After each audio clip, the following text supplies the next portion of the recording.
अस्सलाम वालेकुम एवरीवन, मैं हूं समन असद, आपकी image and wardrobe consultant and grooming trainer.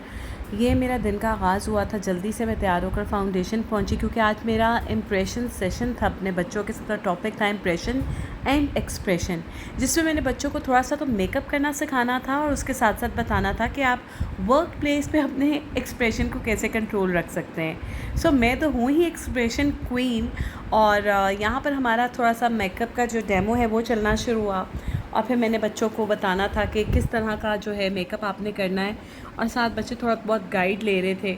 जब मेकअप हो गया तो फिर मैंने सब बच्चों को बुला के जो मुझे प्रोफेशनल लगा और मुझे लगा कि नो मेकअप लुक है, उन बच्चों को मैंने डाइस पे बुलाया और उनको दिखाया कि इस तरह से मेकअप होना चाहिए।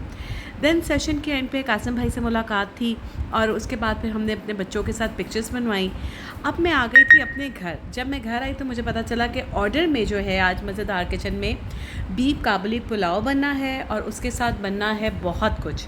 सो नमकीन गोश्त भी बनना था, साथ चिकन कढ़ाई थी, आलू चिकन का सालन था, भिंडी प्याज थे। तो यहाँ काबुली पुलाव की मैंने तैयारी शुरू की क्योंकि हमेशा अच्छी क्वांटिटी में चीज़ बनती है तो बहुत केयरफुल रहना पड़ता है। ये इसकी फ़ाइनल लुक थी। और फिर मैंने नमकीन गोश्त बनाना था चर्बी के साथ, ठीक है। चर्बी नीचे लगाकर मिट्टी की हांडी में मुझे सारा मटन लगाना था और कहीं कहीं मुझे चर्बी के पीसेस रखने पड़े। लहसुन, अदरक, टमाटर, 2 प्याज, नमक और काली मिर्च साबुत, बस और कुछ भी नहीं मुझे इसमें डालना था। सो शुरू से मैं वीडियो बनाना चाहती थी लेकिन मुझे इतना टाइम ही नहीं मिला क्योंकि मैं एट ए टाइम 4 हांडियाँ बना रही थी। 2 मिट्टी की हांडियों में खाने बन रहे थे और बाकी आम हांडियों में। सो यहाँ पर मुझे समझ में नहीं आ रही थी कि मैं किस तरह से इसको कवर करूँ। तो उतनी देर में मेरी बहन आ गई और मैंने उसे बोला कि अब इसके ऊपर आटा तुम लगा दो ताकि मेरी थोड़ी सी हेल्प ही हो जाए। वो भी अपने काम से आई थी और वो हमेशा मुझे चक्कर लगाने के लिए, देखने के लिए आती है क्योंकि मैं अक्सर जो है वो घर पर अकेली भी होती हूँ तो उसको फ़िक्र हो रही होती है कि मैं अपनी बहन को देखती भी जाऊँ वो ठीक है कि नहीं। तो बस यहाँ थोड़ी सी तबीयत मेरी ख़राब थी तो मेरी बहन उसी परेशानी में आई, जबकि उसकी ख़ुद भी तबीयत ठीक नहीं थी। आई और आते साथ उसने मेरी हेल्प करवाना शुरू कर दी। यहाँ उससे मुझे बताया कि आटा किस तरह से हांडी में लगा के उसको बंद करते हैं।